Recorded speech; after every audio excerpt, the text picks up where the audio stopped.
Hello दोस्तों, नमस्कार। आपका हमारे यूट्यूब चैनल में हार्दिक अभिनंदन, स्वागत, वेलकम।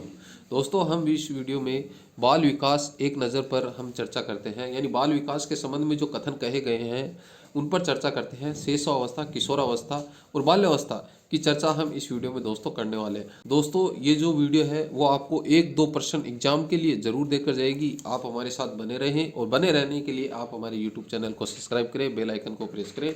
बालक के विकास की पहली अवस्था होती है शैशवावस्था, जो जन्म से लेकर 5 वर्ष तक इसका काल माना जाता है। सामान्य तौर पर कहा जाए तो यह जो सीखने का आदर्श काल होता है, यह भावी जीवन की आधारशिला मानी जाती है, क्योंकि जो पूरा जीवन है वो इसी पर ही टिका होता है। जीवन का सबसे महत्वपूर्ण काल होता है अनुकरण द्वारा सीखने की अवस्था, ये मानी जाती है, क्योंकि बच्चा इस उम्र में अपने बड़ों से, माता पिता से अनुकरण के द्वारा उनको देख करके सीखता है। क्षणिक संवेग की अवस्था होती है।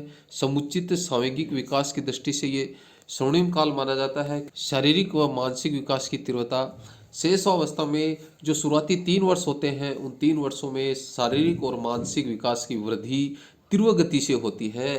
आत्म प्रेम की प्रवृत्ति इस अवस्था में पाई जाती है, शैशवावस्था की।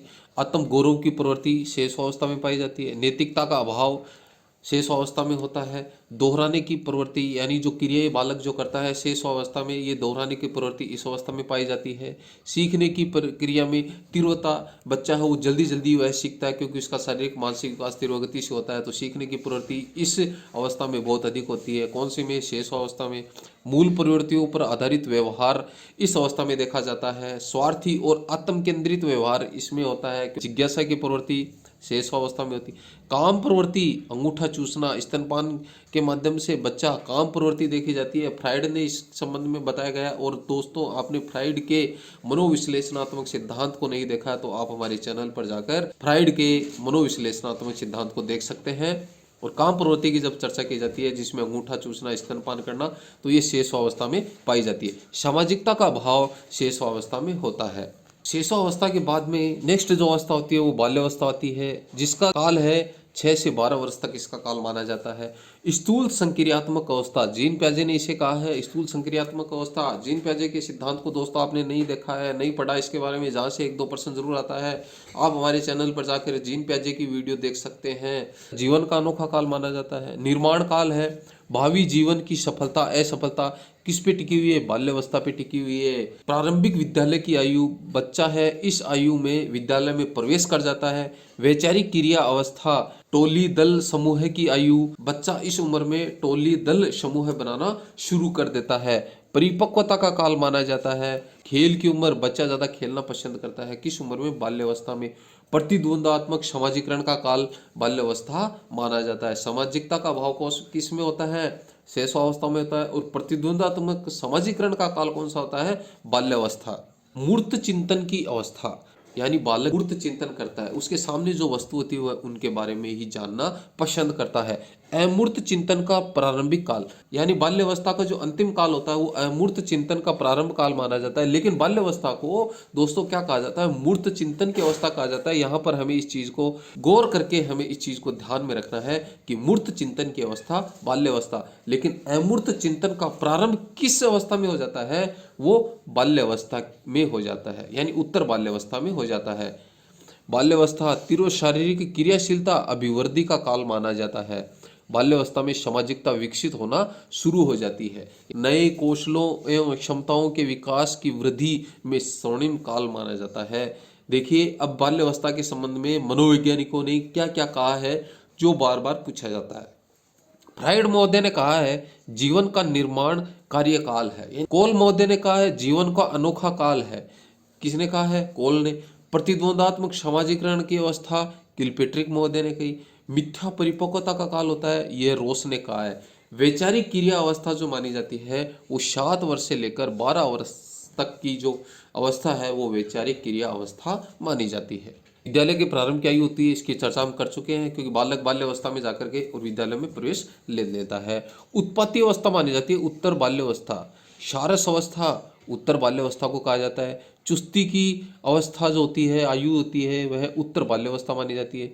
गंदी आयु, इसे बाल्यावस्था को कहा जाता है। सृजनात्मक क्रियाओं के प्रारंभ की अवस्था, बालक है नए नए सृजनात्मक कार्य करना, यहाँ पर क्रियाएं करना शुरू कर देता है बाल्यावस्था में। भाषा विकास की तीव्र गति की अवस्था, भाषा का जो विकास है वो बच्चे में बाल्यावस्था में हो जाता है। शारीरिक एवं मानसिक विकास की स्थिरता का काल बाल्यावस्था को कहा जाता है। और ये भी ध्यान रखना दोस्तों, शारीरिक और मानसिक जो विकास है वो तीव्र गति से कौन से काल में होता है, यानी कौन से अवस्था में होता है, वो शेषावस्था में होता है। और बाल्यावस्था में आकर के उसके शारीरिक और मानसिक विकास में स्थिरता आ जाती है।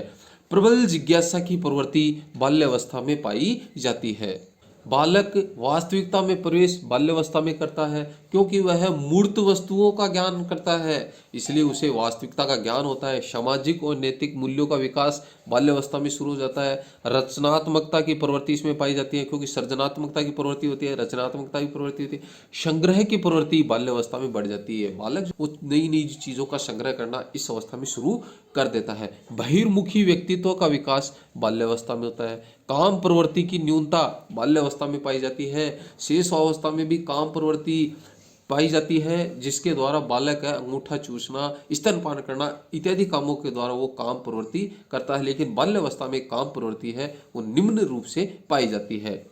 निरुद्देश्य भ्रमण की प्रवृत्ति, बिना उद्देश्य के बालक को इधर उधर घूमना बाल्यावस्था में सीखता है। सामूहिक खेलों में रुचि उसकी बढ़ती है, क्योंकि वो है टोली बनाता है, दल बनाता है, समूह बनाता है, जिसके कारण उसमें सामूहिक खेलों के प्रति रुचि बढ़ती है। समलैंगिक मित्रता बाल्यावस्था में पाई जाती है। बालक के विकास के क्रम में शेषावस्था, बाल्यावस्था और अंतिम होती है किशोरावस्था, जो 13 से 18 वर्ष तक की आयु तक चलती है। इसे अमूर्त चिंतन की अवस्था कहा जाता है।